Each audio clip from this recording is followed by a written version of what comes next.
Hello and welcome to the Peak Endurance Podcast, all the way from sunny, beepless Germany. Hello.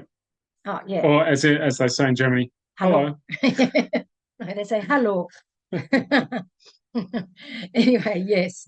Mm. So here we are finally in Yes. Europe. We thought Yeah. it would never happen. And when we were on the plane, we were pretty sure it was never going to happen. Yeah. It was just a nightmare that it was going to continue with us watching terrible movies and And yeah, yeah, and trying to sleep sitting trying to up. sleep. And I had the best seat on the first flight, 9.5 hours that it would not lean back. It would lean back and then it would slowly go until I was back in an upright position. Then I'd put it back and then go upright position. It was Seriously. just like a slow action rocking chair. And then on the second flight, I got the dodgy table so that whenever they gave me a meal, my plates and everything would slide off into my lap.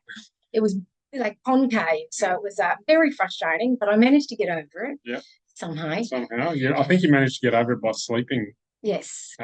The second The second flight. trip, yes. Yeah, By so did sleeping. you. Yeah.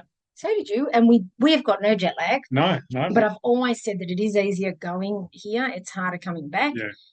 Firstly, I think it's easier going to wherever your holiday is because you're excited. Yeah. You're refreshed and everything, as much as you can be after work.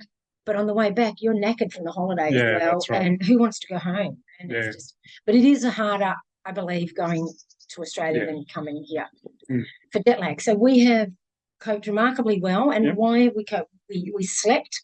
We slept, yeah. That when we knew it would be nighttime in Germany, so we slept for that. Yeah. And you, who says that you normally never sleep on an airplane, you did really well. So how did you manage to make yourself sleep? I woke up a lot. Yeah, but it's never going to be pure normal sleep. It's always going to be broken. It always is for me too.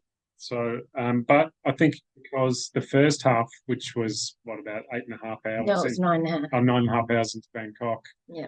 I stayed awake the whole time, and that was essentially a daytime flight. It started 2 in the afternoon. Yeah, it was not daytime. It was in Bangkok. It was about 10 o'clock or 10:30 at night by the time we got to Bangkok. Yes. Their time. Yeah, their time. Later than that, was about 1 o'clock our time. And then we sat in Bangkok for a couple of hours, and I lay down and slept for probably 45 minutes. Yep. Once again, sleep, as much as it is sleep. It was one of those ones where when you went to sleep, there weren't that many people around, and when you woke up, we were. I was like, oh my God, and there was people everywhere, and my feet were hogging a seat, but I didn't care because there were still sitting. There was no one sitting beside me on the other side. No. So we must have smelled. Yeah. We looked like we'd been on a flight for 9.5 hours. Yeah, I think we did look like that. Also, my elastic for my hair had broken, so it was wild. It was looking a bit wild and woolly, and I did the best I could, but I couldn't get it super tight, and I didn't want to play with it anymore. So I looked like a bit of like I'd crawled backwards through a blackberry bush, but other than that, I looked awesome. Yeah. Especially with my Lululemon pants and slippers. That's right, wearing your slippers through the airport. You get to the point you just don't care anymore. It's all about comfort. Yeah. I'm no longer in that time of my life where I care about how I look. That's right. And wearing slippers when you're going through the X-ray machine is a lot easier to take your shoes off. Yes, than you with your laces and all that crap. Yeah, it's funny, isn't it? So we are talking a bit about how to keep up with your running and your training when you are traveling, because it is tricky. You fly all that way, and if you're not dedicated to ensuring that you avoid jet lag, you will end up with jet lag. Okay, right. You have to make yourself sleep. I hear people, I can't sleep, I just stay awake. Well, that's rubbish. Everyone gets tired over 27 hours. There is no way that you're not tired. Just make yourself sleep. Yes, it's uncomfortable. 100% absolutely uncomfortable. But, I would just wake up probably every 15, 20 minutes, stretch a bit and just go back to sleep because, yes, it's uncomfortable, but sleep is better than just making yourself stay awake watching movies that, to be honest, they're crap. I was a bit disappointed, but to be honest, also, there hasn't been any good movies that have come out, so they didn't really have much to choose from. But you need to make yourself sleep. That is what you need to do. None of this, I can't. Yes, you can. You're a grown-up, and you just do it, basically. And then also, once you get to where you're going, adapting to that. Adapting to that time schedule right away. Yeah. We arrived in Beepler, or in Frankfurt, at 6 a.m. We had all day to get through. Yeah. Ron wanted to go for a nap in the afternoon, but I said, no, that's for you. It was fine right up, until we start to get around 6 o'clock in the afternoon or evening, and the eyelids were starting to droop a bit. Yeah. See, I was fine. I was full of beans the whole day. Sat down I think I was excited. after dinner, to relax. And as soon as I sat down, my eyes started. To be fair, you were falling asleep after lunch. Yeah. The stein of beer might have been the stein of beer and the 6 sausages that I had for lunch might have contributed. Ron is embracing the German culture of food and drink. Oh, it was good though. How better can you get than pretzels and sausages, vice versa? They're white sausages for lunch. I mean, honestly. And a stein of beer. And a stein. Who needs veggies? No, honestly, it was so delicious. I just love German food, and I was brought up on German food. So, and I had introduced Ron to Vice First about a year and a half ago or something, when I made the kids a nice German meal. That was the first time you had Vice First. Yeah, and I'm a complete convert. Yeah. And I made Vice First and Weinkraut and mashed potatoes, which is your favorite. So yes, so that's a very German meal, and and my kids love it, and so that's what we had. And now you I think love Vice First almost more than me, if that's possible. Yeah, probably. I do love it. Yeah. So anyway, so we stayed awake all day, and we didn't go to bed until 9 o'clock. By the time we hopped into bed after we brushed our teeth, it was 8:52 because I looked, because I wanted to know. Yep. And by 8:53 I was asleep. You were. And normally I lie awake going, oh, he's such a bastard. We can go to sleep so quickly and easily. I lie there for another half an hour, jealous. But I don't know if you can hear the church bells ringing. It's 12 o'clock. The 12 o'clock church bells are ringing. Yeah, they might go a bit longer, but I don't think they'll hear. Anyway, but no, I don't even remember being jealous of you. I think I like a light.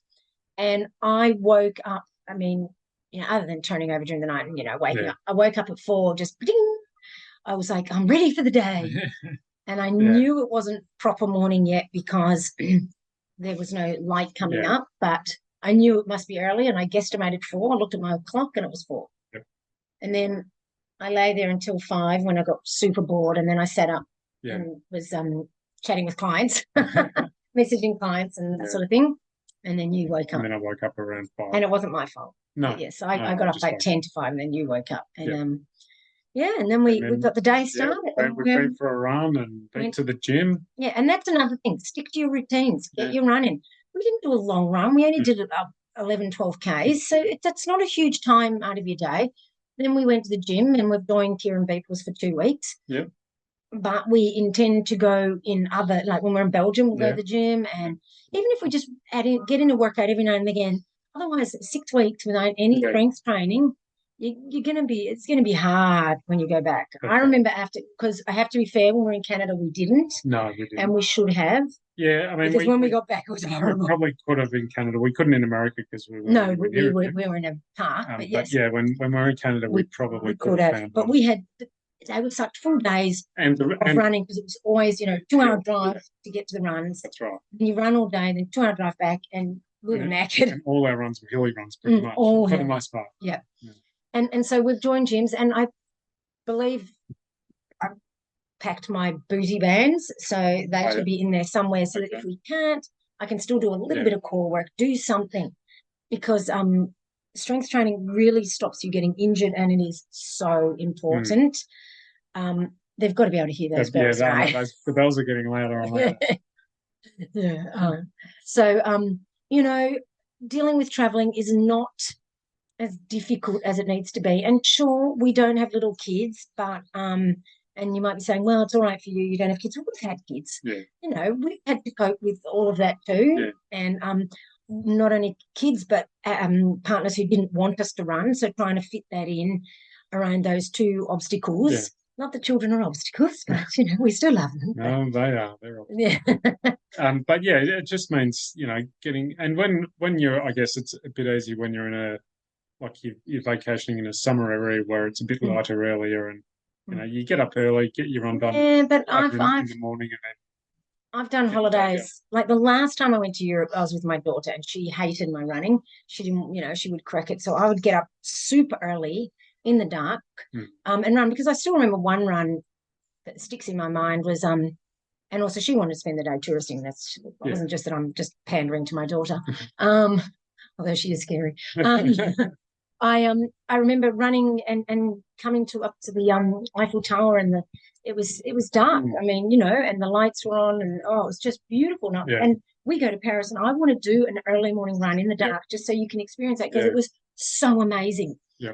And just use running as a way of sightseeing. Even if you say to your other half or whoever you're with, I'm going to go for an early morning run. I'm going to scope out a few things that we can do, look for where to go, do some of that sort of stuff, do a bit of a recce. And there you go. And that way you're kind of going, see, it's okay. Yeah. That's right. Yeah. As long as you give your partner time for something that they want to do. That's right. That's as well. Yeah. But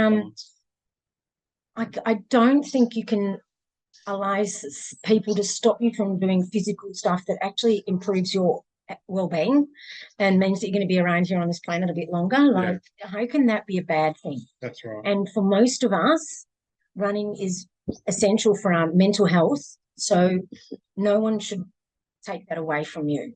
Yeah, that's really not fair. And maybe even if you have to compromise, okay, I'll only go for a shorter run, whatever, or, I'll go at this time or whatever, you need to find a way of fitting it in, especially if you are using running to help with your mental health. Yeah. As one of your tools in your tool bag for that, because it is super important, and you are important. That's right. You are important. There's nothing like touristing on your legs as well. This morning we thought we'd run towards the River Rhine, which is obviously a well-known river in Germany, and we got probably it was about 5Ks on the path. Oh, still going. Got louder again. About 5Ks towards the river, and realised that there was no way we were going to get there. We'd turn our run into a 20-kilometre run. Yeah, and I don't want to do too much because I've got Switzerland this weekend. And the path that we were on was pretty long. And I'm not a fan of those long bike paths, especially when you can see them stretching into the distance, and all you've got are fields around you, so there's not even any particularly awesome scenery. That's right. And you're just like, oh my God. I said to Ron, if I have to run any further on this, I'm going to lose my life for running. So we turned around. Probably head in a different direction for our longer run. Yeah, because Ron was like, oh, we could do a long run here. I went, I'm not. Ron doesn't mind running along there. Yeah. Because I can switch my mind off of other things, and I can't forget about the fact that I'm running on a long, straight, boring path. Yeah. I can't. No way. All I can think then is, oh my God, this is so good. Oh my God, oh my God, how much? Oh, that was 100 meters. Oh my God.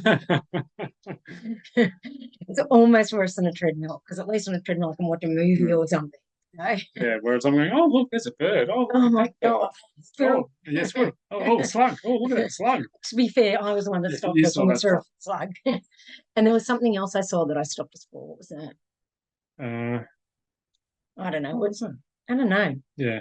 Something. The swans. Oh, the swans, that's right. Yeah. Because there were just swans just in the little river that leads to the Rhine. Yeah, little creek. And it was just like, it's funny because when we're in Verona and French Guiana, there's creeks, but there's ducks. And I'm just like, oh my God, isn't it funny that for them, it's swans, and for us. No ducks, there's only swans, and for us, there's no swans, there's only ducks. I think I'd rather get chased by a duck than a swan, though. Yeah, yes, that's right. At least with the ducks, you just you can stare them down a little bit. Oh, I've had ducks chase me. Well, you had that duck smack you in the face? Yes, I get those ducks. They don't like me. They tell me to duck off all the time. Because, when the ducks see you coming, they think they can intimidate you. Oh, is that what it is? We can take this one. Yeah, right. No, it's because they know how tough I am. So it's like a manliness test for the duck. Okay. See if we can beat her, and they can't. Whereas with me, they go, oh, yeah, he's no thanks. That's right, you see. Anyway. So we've been it's our second day here, and we've already been for a run and been to gym. We might as well go bloody home. I know, yeah. Right. We are boring creatures of habit. But you know what? There's nothing wrong with being a creature of habit. We're not that bad because we are, in Germany. Yeah, and this afternoon we're going for a walk to a castle. Yeah, so we're going to go do that. We'll take some photos. So look at my Insta, isabel.r, or Facebook, and I'll probably put them on Pete and Dream's coaching stories. So yes. So yeah, it's been fun. And so that's what we intend to do. And Friday, of course, we head towards Fish, which is where my race is in Switzerland. And it looks like we were worried it was going to be about 30 degrees. It looks like about 19. Yeah. Which, thanks the Lord, is a lot better than 27. Yeah. So hopefully that won't take me too horrendously long. Yep. Yeah, but it should be different style, with the hills being not only steep but long. Yeah. Longer than what we can really experience in Australia. And that's the thing. If you're training for a race in Switzerland or the Dolomites or whatever, and you're in Australia, good luck with that for starters. Yeah. I mean, you do the best you can, and I'm coaching quite a few people for that sort of stuff. And we're just in Australia. All you can do is the best you can do. Otherwise, you'll say, "Well, I'll never race overseas," and how crap would that be? Right? You just have to do like we do, the constant hill repeats, the up, down, up, down, up, down. It's not ideal. It's not thrilling. It's not exciting. But we just have fun with it. Like we see people and they just laugh at us, and we all have to laugh together about how ridiculous we are doing 60 million reps and, those sorts of things. And then we sort of time it, and we try to go faster, not to the point where we're absolutely killing ourselves, but, we try to and beat it have by little different goals. Yeah, even if it's just a couple of seconds or whatever it is. Or getting it under a certain time. Yeah, getting it under, like it doesn't have to be faster each time, but have it definitely under this time or whatever it is. Whatever, arbitrary number I chose. I've forgotten now because we're not going to have to do as much of that when we get back. No. We don't want until, I guess, hut to hut. Yeah, that's right. We'll do some, So then we'll do some more of that sort of stuff. But, do the best you can. Get to the gym. Do heavy leg work. Do hiking of hill repeats. Do stair repeats, like I said in the reel, if that's all you've got. Try to mimic the course in your training. Like if it's got, 6,000 meters over 100K, well then if you're doing a 25K run, that would be 1,500 meters. Okay. So this is what I'm saying, trying to mimic it as much as you can, even though the hills are not going to be, a 3-hour climb or whatever. So yes, but it is important to practice the downhills, and in the race itself, don't go, woohoo, it's downhill, and then you're smashing your legs for 20Ks downhill, and then you're stuffed and you can't do anything. That's right. All right, so that's training for those big hill events. Now, there were a couple of training points I wanted to talk about. I've spoken to a few people out on the trails when I've been doing all my races, and they have said they've enjoyed my 1-1 run workouts, which is 1 minute run, 1 minute hike, but ideally you should start with the hike. No, people have misunderstood me and thought that the hike was recovery. The hike is not recovery. This is a complete workout with no recovery. So therefore you are not doing the 1 minute runs at sprint, doing them more at probably tempo. So you're going hard because you're uphill, but you're not going flat out. So it's more, it's a tempo run. This is like a tempo run. So if you do 20, which I work my way up to, 1 minute run, 1 minute hike, 1 minute run, that's 40 minutes. So it's a good length tempo run of sustained effort. There is no recovery in the effort. Therefore, you are not sprinting the 1 minute. You're running it hard, yes, and the walk is a bit of a recovery because it's not running, but you are walking hard. Get those arms swinging, because it should not be on a steep hill. You shouldn't need to be pushing down your legs. It shouldn't be that steep. I mean, there might be portions of it, and then yes, but in general, you'll be walking it hard, swinging those legs, arms. That'd look weird. Yeah. Swinging those arms really hard. You've done this before. Yeah. What are your and anything you want to add? I guess the purpose of the hike is to, when you are hiking, you're hiking with purpose. So you're not strolling. No. You're working hard, keeping the heart rate up. Yeah. Keeping the heart rate up. You're the worst thing is, being passed by people, when you're walking, only to have to try and pass them again when you're running. So you're trying to maintain the effort and trying to conserve the energy while you're doing it by not running, but you're not trying to recover or, let the heart rate drop back down again. No, ideally the heart rate, it will drop a little bit, but it shouldn't drop much. And what we're trying to train here is that transition between running and walking, so that when you are in a race, because often what happens when people transition from running to walking, they slow right down. Yeah. So we want to change that. Now you can hear the train. I'll just yell so that it's a seamless transition. And also from walking to running. We're trying to improve those transitions so there's not as much of a speed differential between them. Yeah, that's right. So focus on that. Start with just 10, so 10 minutes, and start with a hike so that you finish on a run. It's better to finish on a run than a hike. So start with 10 minutes, 10, not by 10 minutes, 10 times, so it ends up being 20 minutes, 1 minute hike, 1 minute run, and both hard effort. Yeah. And a sort of a douche grade hill, which is a hill, but it's not super steep. I mean, we've done it on steep-ish hills. Yeah, we have. We've done it, going up Feather or Bellevue. Yeah, which are in the Dandenongs. They're in the Dandenongs, and it starts gradual and gets steeper. Yeah. And there are quite steep sections before running, though. I'm always like, get the walk done. That's why you start to play those main games of, God, I hope I don't have to run. And invariably I have to run on the steep bits. But, that's good for you too. Yeah. I've been lately doing it also on Basin Olinda Road, which, if you know the area, that's a really good douche-grade hill. And it's really long. It's a long. So I can do the 20 up there, whereas with the 20 up Feather or Bellevue, up Feather we have to start at Hutton. That's right, and I think even then, the last time I did, I think I only got 13 or so in 13. Well, you mustn't have started right down on the streets. No, I think we started on Olive Bank. Yeah. Olive Bank. Olive Bank, yeah. Okay, only people who live in French Gully and Baroon know what the hell we're talking about. Everyone else is like, what? Why that word? Shut up. Yes, I agree. So anyway, we start off the trail. Yeah. Basically to get it. Whereas on Basin Road, which is a dirt road which connects two townships, it's much easier. But that's by the by. Try to work from 10 up, and it's a sustained effort the whole time. Now, someone commented on one of my Stravas, and for the love nor money, I can't find it again. It was after Adelaide race, and I thought it was on the Adelaide race, but I looked at the comments and I couldn't find it. I could be going blind or mad or both. And neither is out of the question.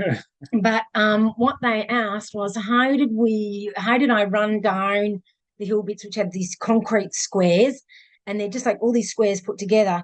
And like the first time I did it, when we did the 50K, I struggled, and I was trying to put my feet in the squares and not trip over with my shoes caught in the lip, and it was bloody awful. And I remember for the 100K, I was so stressed about it. Well, not stressed, but going, oh my God, it's going to be horrible, because I remember it really hurt my toes last time. But this time I followed what you did, and I just ran down the line that the squares joined together met and made. So my feet were probably a bit further apart, but oh my God, that made it so much easier. So just don't run in the squares. Yeah, they're kind of where the joins are, they're kind of wide enough to land on. They're not as wide as your foot is, but they're wide enough to support your foot when you land on it. Whereas what it is basically they're there so that the land doesn't get washed down the hill. Yeah, so they could have used anything to be better. But what it does is when the land gets washed out of the holes in the brick, so it exposes, holes that big in the concrete, just the right size for your foot to fall into it. Yeah. So you've got to really focus on landing on the edges, not landing in the middle, basically. Yeah. And this was at 82 kilometres into the 100K race. Just when you went down a steep hill, prancing through holes on and it was when we got there. It was just past dark, so it was dark enough that your eyes were still adjusting and trying to focus on where you put your foot while you're running downhill and being fatigued. It's tough, but it was. I certainly find it a lot easier. Yeah. So that's how we do it. And whoever asked that, I hope you're listening to the pod, because you asked on Strava, but I could not find it, and I wanted to reply to you. And seriously, I'm going crazy. And then someone else commented on Insta when I was talking about doing the Switzerland race, saying that they would see me there. They're doing the 100 miler, and then for love nor money, I couldn't find that comment again to reply. So I apologise. I'm going mad. I've got too many Instagram accounts and Facebook, and it's just like too much to keep track of. That's right. I've got the podcast, I've got the coaching, I've got me on Insta and Facebook. It's and you see the comment come up as an alert. Then when you go you don't know where to look. So anyway, they said, see me there. They're doing the miler because it's a qualify for Western States.